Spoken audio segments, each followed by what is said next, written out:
Noi tutti sappiamo che l'edilizia produce un 41% di rifiuti, consuma il 40% dell'energia e consuma il 50% delle materie prime.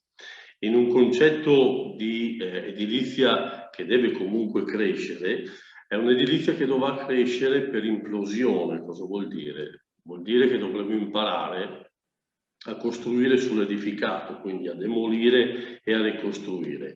Non c'è più spazio per quello che è un'edilizia di espansione e quindi di edilizia che prevede del consumo del suolo. Dobbiamo provvedere altresì a quello che è fonti alternative di minore inquinamento, di minor consumo delle nostre materie prime, pensare quindi a un'energia pulita ed un concetto di bioedilizia, ad un concetto anche di circolarità e quindi di possibilità di recupero dei materiali che, come dicevo prima, l'edilizia ne crea molto.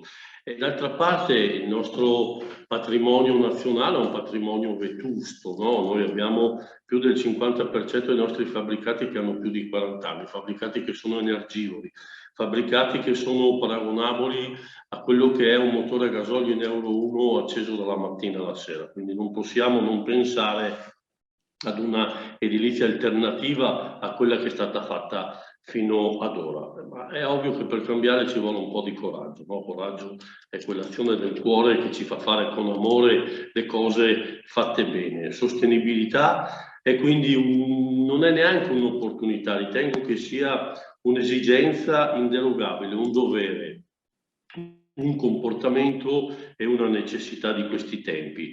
Ritengo che sia un fattore anche di etica e noi come ANCE vorremmo essere espressione di questi concetti e vorremmo come imprenditori essere orgogliosi di costruire un futuro che sia più vivibile e più umanamente sostenibile, anche perché vorremmo sfatare il concetto dell'imprenditoria che è cementificatrice, no?